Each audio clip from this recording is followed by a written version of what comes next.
Yeah, thank you for coming in. I hope you're all well. And if you're having relationship struggles that you can't seem to put your finger on, there's a lot of people out there that don't really care about fixing things or getting things right, but that's the masses. That's how the masses work now, and that's okay. There's plenty of broomsticks and skeletons in the closet, sweeping stuff under the carpet. It doesn't work in the long run for the awakened. But if people want to stay in the dark, that's prerogative. That's their will. They can do that. And it's not our business to try and get involved. We left our last talk in the realm of those who love pleasure become poor. Those who love wine and luxury will never be rich. These are overspenders. They're not focused on what they're supposed to be doing with their money, and they spend a lot of it on things that don't really matter. The wicked are punished in place of the godly was the next one. That was pretty confronting. And traitors in place of the honest. See, there's a lot of traitors running around in relationships now.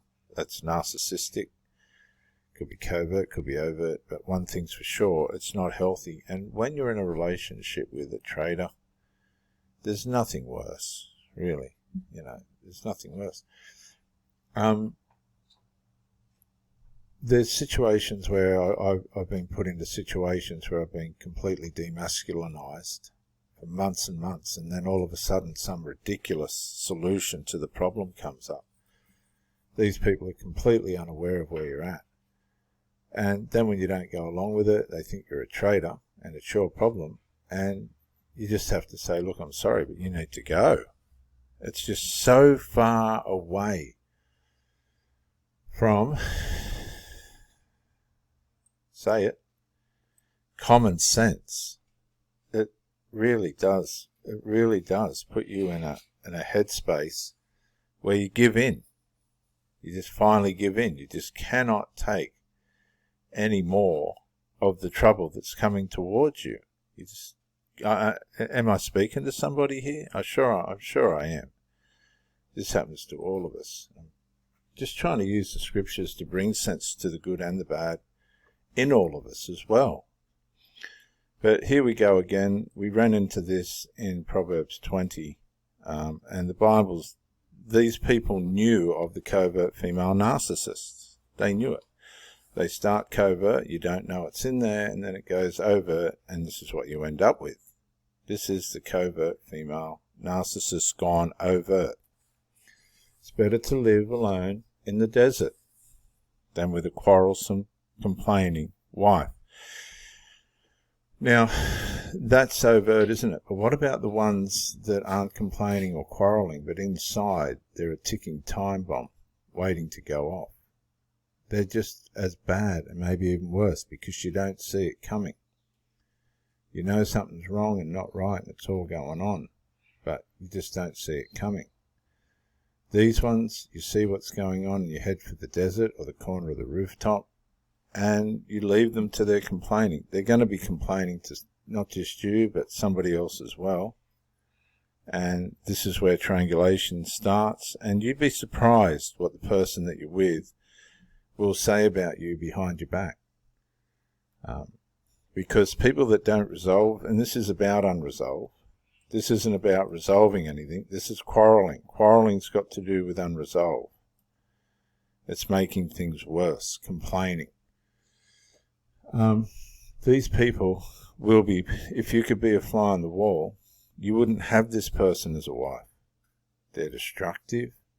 They're demonic, they're demonized, they steal, cheat, lie, they let you down. No, we'll move on from that verse because right now at this point in life there's women that are making a tremendous mess of things. They're completely blind of what they're doing. And the consequences that it's having on people that are trying to do good is just unbearable. It's just mind-boggling. The wise have wealth and luxury, but fools spend whatever they get. And, I think everybody should have this on their wall, pinned on their wall, because it's true. when you've gotten to my age and you look back and you've got nothing to show for what you've done, you have to be confronted with yourself. You have to stop and say, well, what happened? What decisions did I make? Where did my money go? It's no good trying to make a champion of yourself and saying, well, I spend it all on me children and this. No. No.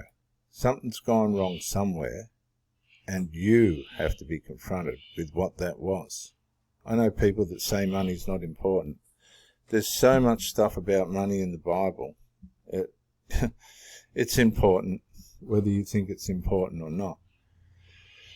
And here we see the classic case of people looking back over their shoulders, realizing that they wasted their money on whatever they could get. Drugs, alcohol. A lot of people lose tremendous amounts of money on rent and other foolish things. So this is something we're all confronted with. It's something that we need to stop and think about so that we can change the possibilities for our life. Whoever pursues righteousness and unfailing love will find life, righteousness and honor. And guess what unfailing love is? People that are willing to resolve. Again, I tell you, everything comes back to resolve. Righteousness, right? Trying to make things right, pursuing that. Not in a militant way, but in a free-flowing spirit way. And protecting your love. Guess what you find? Life. But look, the opposite. The person who strays from common sense will end up in the company of the dead. See, there's people that are living, and there's people that are not living. They're just living a life. They may as well be dead. I know that sounds terrible, but Jesus said, let the dead bury their own dead, so take that up with him. They're not progressive. They're not producing things that would display a life that is prospering. They're latent. Their finances are latent, if not indebted. Their soul and spiritual realms of their life are indebted. They're just not coming into a righteousness that can produce honor for themselves. And this is true because I've had women say to me, I'm not worthy. Several. I'm not worthy. And you say to them, you are worthy. You're as worthy as anybody else. But inside, they just have not got the honor towards themselves. And this is what pulls down their love, makes their love fail. It changes their life to sort of a deaf state. They don't pursue what's right. They just spend themselves on whatever they can get. It's not necessarily a financial scripture, but they just spend themselves on whoever comes along and whatever they can get until that person goes away and they find somebody else. This is the narcissist. They spend themselves on whatever they can get, and everything seems to fail. Everything just seems to fail around them because they're not pursuing what is right. They're just not pursuing what is right. And this is undoing them. They're living in elements of their life that are just absolutely wrong, and they know it. So they spend themselves on whatever they can get. And they live feeling unworthy and feeling bad. Wrong. They feel wrong and unworthy. And it doesn't have to be that way. If you turn things around and start to pursue what's right for you, not everybody else, for you, right? And this is why a lot of the black sheep in families and scapegoats finally disappear. They finally go, no, this ain't, the way that you've raised us and the way that you live isn't working for us. I'm not in agreement with the way that you live. And they go on to become wiser and better, and they break the generational curse. And this happens. They become estranged from these people that have a mindset of, I'm not worthy and I'm not right. I'm just not going to live right. I'm going to fail. I want to fail. I want to fail again and again and again and again. I'm going to pursue the middle ground.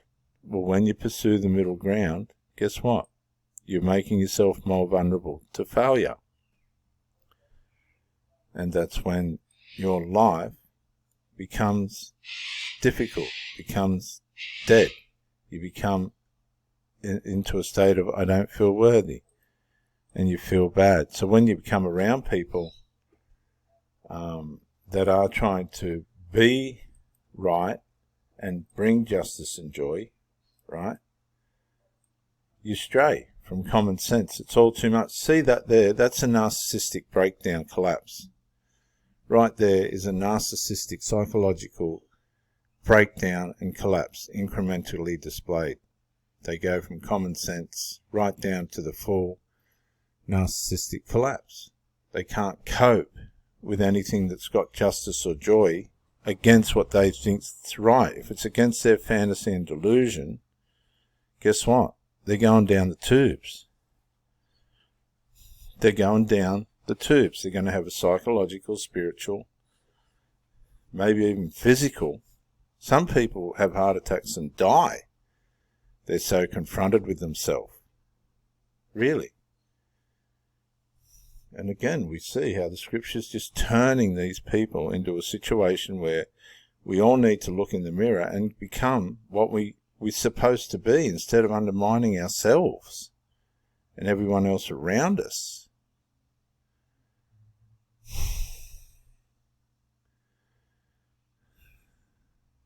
Fools spend their money and themselves, right? Everything about themselves on whatever they can get.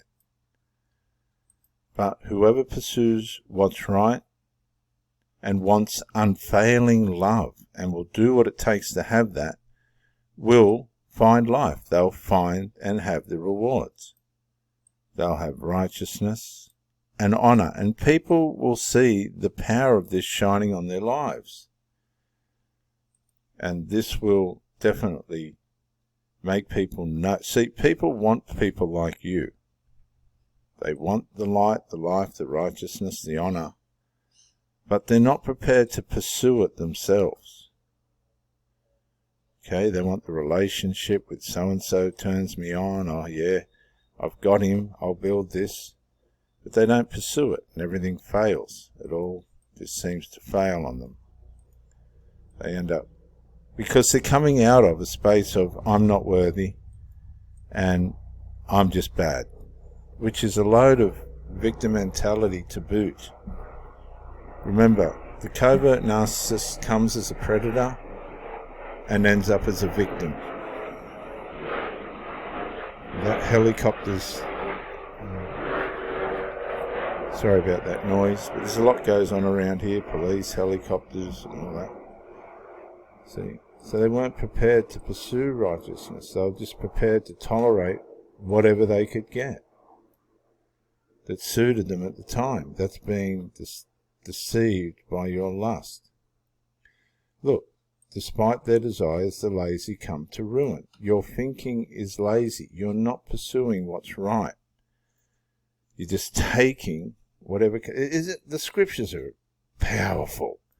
They're just taking whatever comes along. They're not pursuing. They haven't got any peripheral view. They've just got one view, and they won't change it. It's called stubbornness.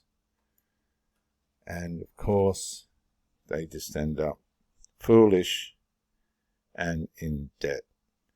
I'm Reverend Dr. J.W. Morrison, theologist. Thank you for joining me. I'll see you on the next one real soon. Bye for now.